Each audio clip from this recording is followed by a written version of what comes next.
من ذا الذي يقرض الله قرضا حسنا فيضاعفه له أضعافا كثيرة والله يقبض ويبسط وإليه ترجعون. بەناوی خی بەخشندەی میهرەبان بەڕێزان و خۆشەویستانی بەرنامەی بەخشین سەلاو و ڕەحمەتی خی پەروەردیگارتان لەسەر بێت.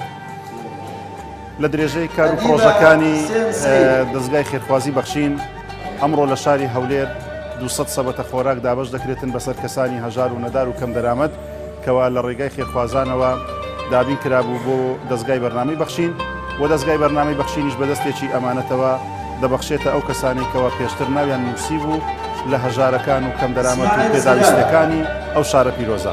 بۆیە لەگەڵمان بن بزانین بە چ شێوازێک ئەوانیش ڕای خۆیان دەردەبڕن و دەستخۆشی و دوعای خێر دەکەن بۆ ئێوەی خێرخواز و دەستگای بەرنامەی بەخشین.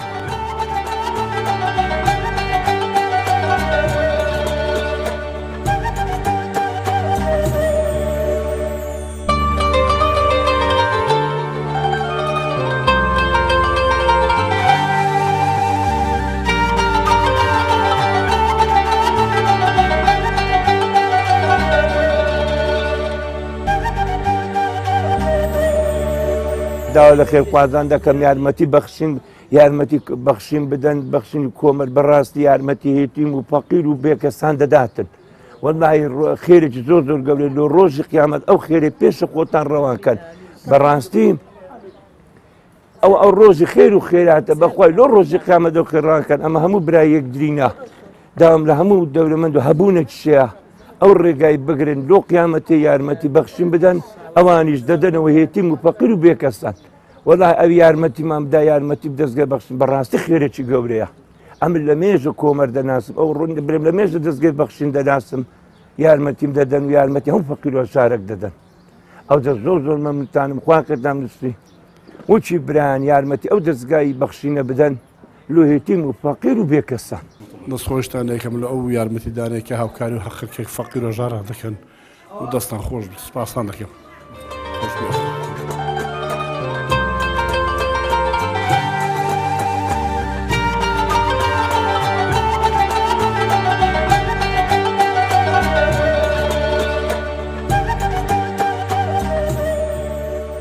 هیوادارم خی گەورە پاداشی خێرخوازان بداتەوە سەرکەوتنی ئیسلامی لەسەر دژمنانی ئینشاڵڵا. زۆر مەمنونی ئەو کەسانی خێربەخش خوا بێبەخش. مەمنونتەوە. بی ئامانەتی خوا بن خوا بەرەکەتی بە ئیختیمار مندارتان ئیمانتان بەنسیب بی لەسەر پردی سیراتی خوا نەجات بدات. ئەوە شتێکی باشە لۆ مانجی ڕەمەزانی ئەو هەموو خواردن و شتێک تێدایە؟ لە خوای بەزیاد بی. دەکەی یارمەتی فەقیران بدرێت دەوڵەمەندەکان چ بکەن باشە؟ ئیمانیان سەلامەت بێ. خوا ڕحمە ئیمانیان پێ بکە لە هەمووی زیاتر باشتر. زۆر سوپاسان دەکەین ئەو خێر و خێراتە دەکەن بۆ میلەتێ مساعدەی دەکەن زۆر زۆر مەمنونی سوپاس.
بەخشین نەوای بێکەسان.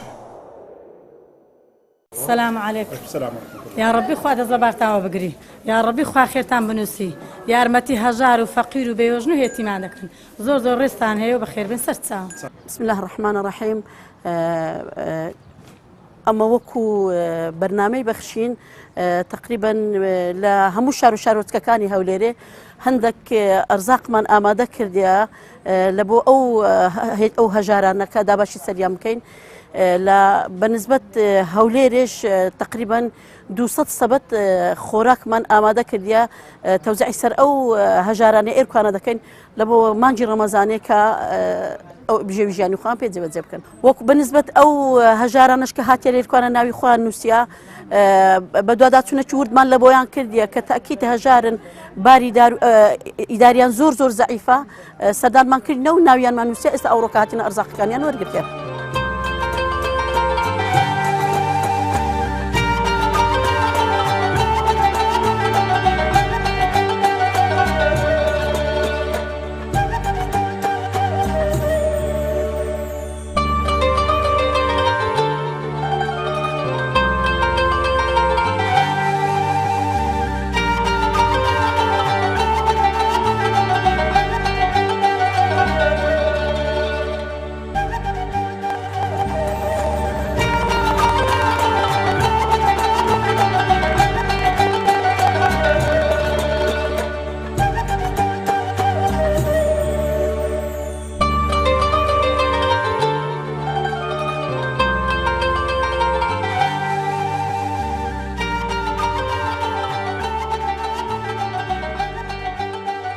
خێرتان منوسێ مەمنونتانین یارمەتی فەقیر و هەژاران دەدەن زۆر مەمنونی خوا خێرتان منوسێ خوای بێتە ڕێتە ئەرێ وڵا کارەی باش و خاستە لۆ من دوو نەخۆشینانەکەلی مێچان و قستانی کەم هەیە زۆر زۆر مەمنونە ئەرێ وڵا خوا خێرتان منوسێ بێتە ڕێتان خوای.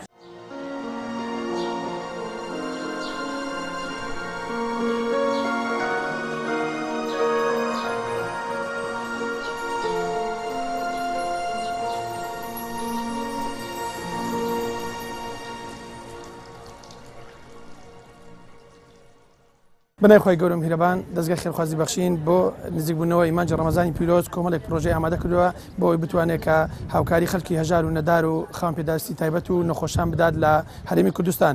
ئەمڕۆ ئێمە وەکو نووسینگەی هەولێری دەستگای خێرخوازی بەخشین هەڵساین بە ئامادەکردنی 200 سەبەتەی خۆراک بەسەر هەژاراندا کە پێشتر لە نووسینگەی هەولێر ناوەکانیان تۆمار کرد بۆ ئەمڕۆ بەسەریاندا دابەش دەکەین. دیارە ئەم خۆراکەش لەلایەن خێرخوازانەوە دابین دەکرێتن کە ساڵانە خێرخوازان بڕی کۆمەک و یارمەتی و زەگادەکانیان دەگەێنن بە نووسینگەکانی دەستگای خێرخوازی بەخشین لە تەواوی شار و شارچکەکان.